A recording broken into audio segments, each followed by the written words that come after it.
Damos inicio al debate en Razón de Estado. Hoy queremos hacer una reflexión sobre cuáles son las reformas que le tenemos que hacer al Estado de Guatemala en el contexto de los 199 años de vida independiente. Y para ello contamos con dos invitados de lujo. En primer lugar, el doctor Jesús María Alvarado, catedrático universitario, y el licenciado Cristian Castillo, investigador del INUSAC. A ambos, bienvenidos a Razón de Estado. Doctor Alvarado, quisiera empezar con usted. Guatemala tiene 199 años de vida independiente, cumplimos el día de ayer, y sin embargo, después de casi 200 años de vida independiente, no logramos consolidar un proyecto de nación. No solamente somos un país que está atrasado, que no logramos el desarrollo, sino que además somos de los últimos países de América Latina en indicadores económicos y sociales. ¿Por qué no logramos como país dar ese salto al desarrollo? Doctor. Muchas gracias, Paul, y un gusto estar aquí con Cristian. Yo creo que eso es cierto, pero no debe ser un motivo para flagelarnos como nación. Aquí hablaré como guatemalteco. Es decir, sí, los resultados no han sido los favorables en materia económica, en materia social, en materia política, pero eso no puede ser un argumento para flagelarnos. Yo creo que más bien, como bien decías, Paul, la cuestión está en qué podemos hacer hoy, aquí y ahora para poder enmendar un poco esta situación y revertir ese distanciamiento tan grande que hay entre lo que sucede en otras partes del mundo y lo que sucede aquí. Las soluciones casi que se han dicho reiteradamente en el país.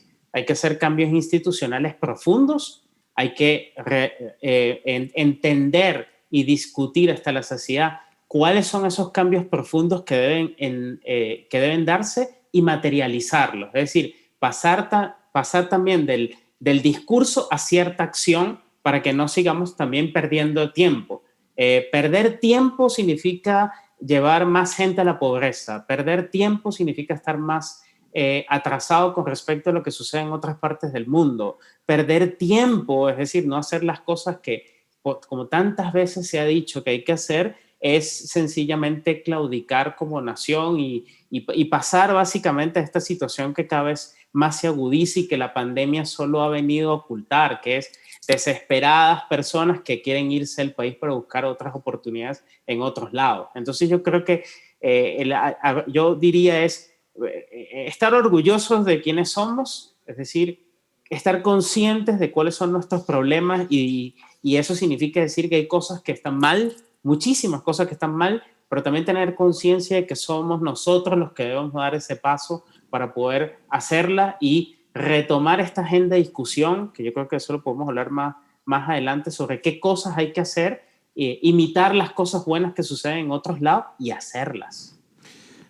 De acuerdo.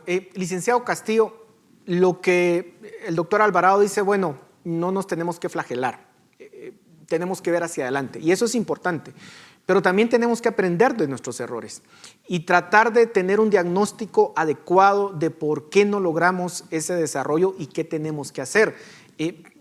¿Cuál es, digamos, la razón principal de ese subdesarrollo? Bueno, en primer lugar, un gran saludo para toda la audiencia de Razón de Estado y el honor de compartir con Paul Boteo y con el doctor Jesús María. Yo creería que es importante iniciar poniendo algunos argumentos sobre la mesa. El primero es que el Estado, la institucionalidad, no es un producto terminado. Siempre va a estar en constante cambio, siempre va a estar en constante adaptación. Y luego, una segunda idea importante es que es producto de la sociedad. Los estados son hechos por los acuerdos políticos de las élites y de los actores centrales de la sociedad. En ese sentido, lo que tenemos hoy en día como Estado y que no nos gusta, porque a los guatemaltecos desde el 2015 hemos estado rechazando mucho de la institucionalidad del Estado en el guatemalteco, tiene que ver porque hemos permitido como sociedad que la corrupción se apodere de la institucionalidad pública, que inclusive redes criminales lleguen al gobierno y lleguen a la administración del Estado, y hemos permitido en gran medida también lo que el doctor Jesús María planteaba, hemos permitido tener un Estado que permita y tolere una sociedad con hambre, una sociedad desnutrida y una sociedad empobrecida. En ese sentido, en este momento de la historia, a un año de llegar al famoso bicentenario de la independencia, el gran reto ahora es, además de expulsar del control del Estado a las redes criminales, a los actores criminales que han llegado inclusive al control de la institucionalidad pública, también necesitamos un Estado que funcione. Porque la pandemia nos enfrentó a un Estado infuncional, un Estado que no tiene las capacidades de ejecutar recursos cuando los hay y que no tiene mucho menos la capacidad de atender las demandas de la sociedad. En ese sentido, me parece que es muy importante la reflexión que hace esta noche Razón de Estado, principalmente porque nos obliga a los guatemaltecos a pensar primero que el Estado es necesario. Afortunadamente superamos el debate de una década más o menos, en donde se veía el Estado como el producto que debía desaparecer. Y segundo, el Estado que tenemos no es el Estado más adecuado, el mejor Estado, y hay que hacer reformas para que sea efectivo y sobre todo para que responda a las necesidades de nuestra sociedad. Ahora, doctor Alvarado, usted mencionaba de que efectivamente no podemos pasarnos lamentándonos por la situación que tenemos.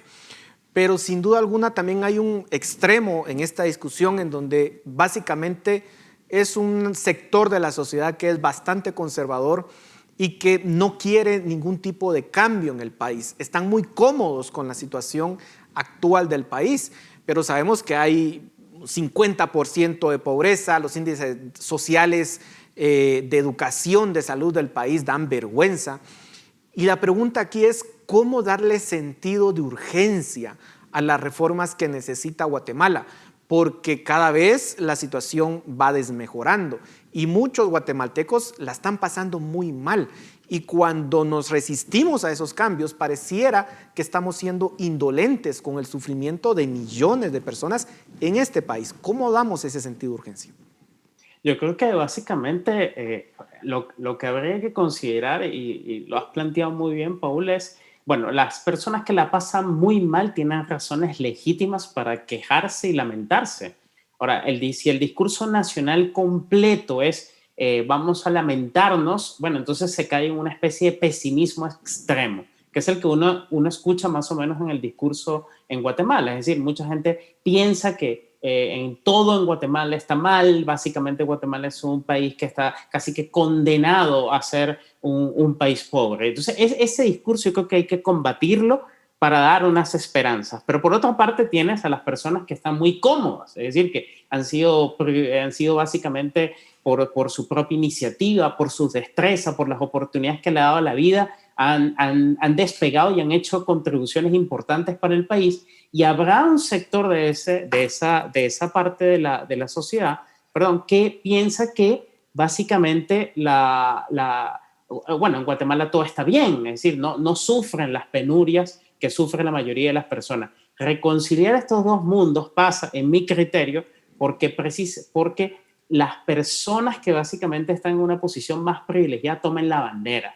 Eso significa un poco el discurso que tanto se habla en Guatemala de las élites. Es decir, las personas que han sido privilegiadas en un sentido aquí no una connotación peyorativa, sino que han tenido oportunidades en la vida, se pongan a la cabeza de esas transformaciones. El ejemplo lo podemos ver en muchos países, es decir, que esas personas digan, bueno, nosotros tenemos el tiempo para dedicarle a estudio, para investigación, para conversaciones, para tiempo de reuniones, conversaciones y crear una plataforma de acuerdo social.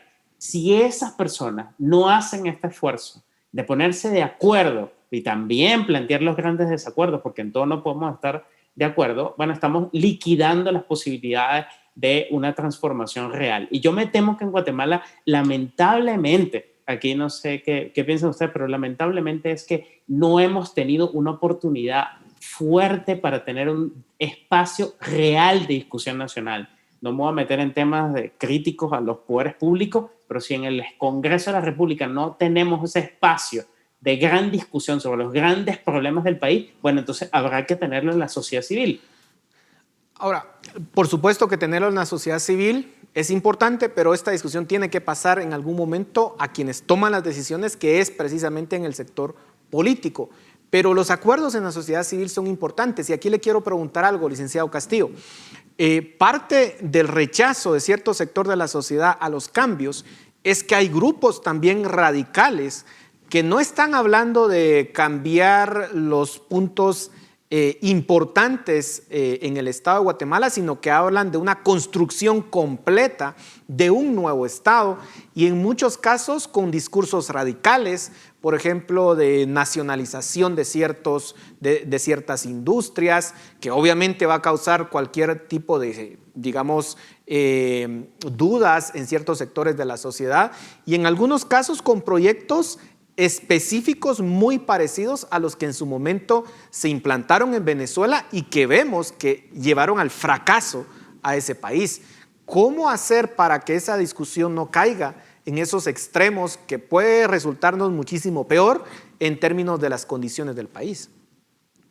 Bueno, licenciado Boteo, el primer elemento es que extremismos hay en los dos extremos, valga la redundancia, del espectro ideológico, digamos. Los radicalismos los encontramos en ambos extremos del espectro ideológico de nuestro país y desafortunadamente con los que no se puede construir un nuevo país es con esos extremos. Ya está totalmente claro, ya se ha discutido suficiente en los últimos 5 años y es precisamente con esos extremos con los que no se va a llegar en ningún momento a ningún punto de encuentro. Pero construyo sobre lo que plantea el doctor Jesús María y que es fundamental. El país que no sabe a dónde va corre el riesgo de llegar a cualquier parte. Y en este momento el país sigue sin una guía estratégica, sigue sin un acuerdo de nación que le permita a Guatemala verse por lo menos a una década, al 2030. Muchos, casi todos los sectores en el país se amarran y se agarran muy fuertemente a la famosa agenda de los acuerdos de desarrollo sostenible. Estamos hablando de erradicar la pobreza, más del 60% del país en pobreza en los próximos 10 años. Eso requiere un acuerdo político y requiere una agenda mínima para que en 10 años se puedan tomar las decisiones necesarias que no se han tomado en 199. En ese sentido, es fundamental que hayan puntos de encuentro, hayan convergencias entre los diferentes sectores del país y hayan acuerdos en los actores estratégicos nacionales. Está determinado el hecho de que si nos vamos a sentar a la mesa y ponemos a conversar y a dialogar a los extremos, va a ser un diálogo de sordos. Vamos a continuar y vamos a seguir perdiendo el tiempo, como ya se refirió en esta mesa de debate, y seguir perdiendo el tiempo es seguir tolerando desnutrición, pobreza, corrupción, falta de justicia, de una justicia igualitaria y sobre todo falta de una inversión real que permita despegar al país y tener un desarrollo sostenible. Esto pasa, y la pandemia nos lo ha demostrado, por invertir en la gente. Y esa, mis estimados colegas, es uno de los grandes retos de este país. Necesitamos recuperar a un capital humano, a una sociedad que es nuestro principal activo, pero que en este momento es uno de los grandes retos para poder ponernos a la altura de lo que la pandemia requerirá en la nueva realidad. Ahora, doctor Alvarado, el problema del Estado de Guatemala es que, si bien es un Estado relativamente pequeño, si uno lo compara en relación al PIB, es altamente arbitrario. Las personas que llegan al Estado, pues básicamente en muchos casos han saqueado al país en temas de corrupción y el saldo es sumamente negativo. Sin duda alguna necesitamos construir una república, necesitamos construir un sistema de justicia que funcione, que lleve a las personas que cometan actos de corrupción y cualquier delito a la cárcel, a que puedan pagar efectivamente por los delitos que cometen, y así vamos construyendo un país más transparente, menos corrupto. ¿Cómo lograr esa transformación del sistema de justicia? Yo creo que una de las grandes virtudes, dado que tenemos a ese gigante país muy cerca que son los Estados Unidos, y que obviamente no todo lo que sucede allí se puede replicar en otras partes, pero sí, tomando como ejemplo, uno lo que pudiera decir es que los Estados Unidos tuvieron en ese momento fundacional como su república lo que llamaba Hamilton y Madison Reflection and Choice, es decir, una gran discusión inicial que fue lo que permitió que ese país se sentara en unas instituciones que hasta el día de hoy más o menos son las que perduran. Es decir, y eso significa pensar qué es lo que queremos con esta república, qué es una república, cuál es su extensión, cuál es su organización, cuál es su rol que debe tener entre lo nacional y lo internacional. Y esa discusión, lamentablemente, como ya se ha abordado aquí, en estos 200 casi años, o 199 para ser exacto, nosotros no la hemos tenido. Es decir, hemos tratado de imitar instituciones de aquí y de allá, imponerles una realidad que a veces no comulga con algunos de esos principios,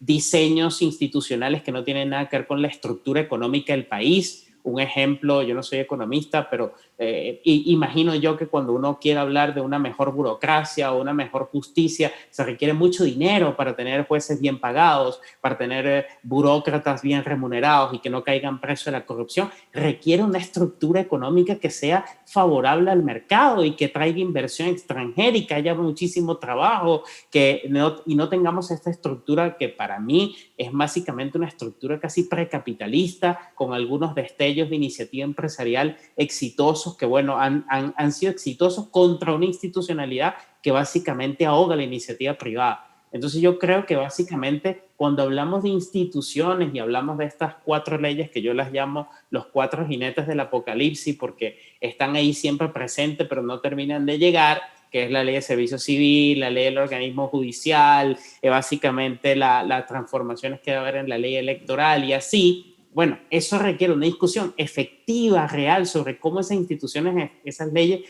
deben engarzar con otras instituciones, pero también pensar que es necesario hacer transformaciones en el modelo económico, porque las transformaciones económicas son las que impactan en las instituciones. A veces quizás el error está en que queremos hacer unas reformas institucionales solo sin tocar el modelo económico. Hay que tocar el modelo económico. La China comunista admitió que era importante hacer reformas importantes en la economía. Y esas reformas importantes en la economía están impactando en esas instituciones. Nosotros no queremos admitir eso y ahí básicamente el resultado es, bueno, lo que decía muy bien Cristian, la pobreza. La pobreza se ha resuelto en otros países. A ver, licenciado Castillo, se nos está terminando el tiempo, pero esta discusión tarde o temprano, como repito, tiene que llegar a lo político, al Congreso. Pero tenemos un Congreso que, por decirlo de una forma muy amable, da vergüenza por quienes están ahí y por supuesto hay sus excepciones, hay personas que hacen honor al puesto que tienen, pero la mayoría lamentablemente literalmente es una vergüenza para esta nación. Pero ¿cómo logramos que en ese Congreso, que incluso está siendo cooptado por crimen organizado, diputados que pareciera que están al servicio directo de carteles del narcotráfico, cómo hacer esta transformación en un contexto tan complicado como el que tenemos en el Congreso? Esa transformación, licenciado Boteo, no se hace el año electoral o un año antes.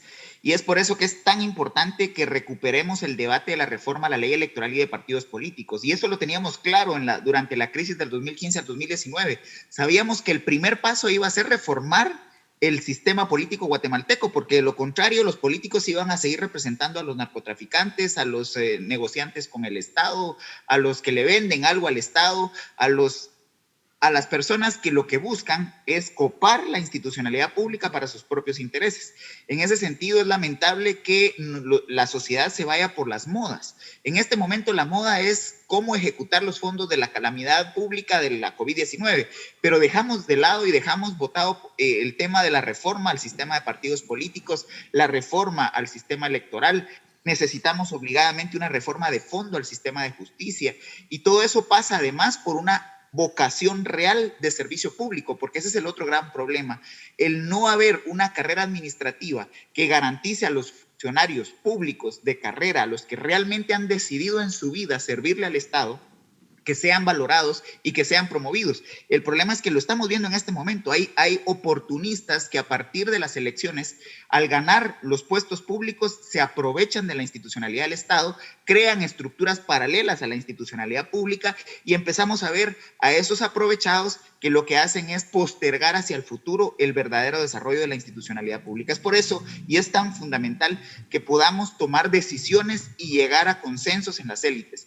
Urge un acuerdo político básico que le permita a quien gobierne gobernar hacia un norte, hacia un objetivo en definitiva, porque de lo contrario seguimos dando bandazos y seguimos haciendo improvisaciones tratando de resolver los problemas históricos con ocurrencias de momento.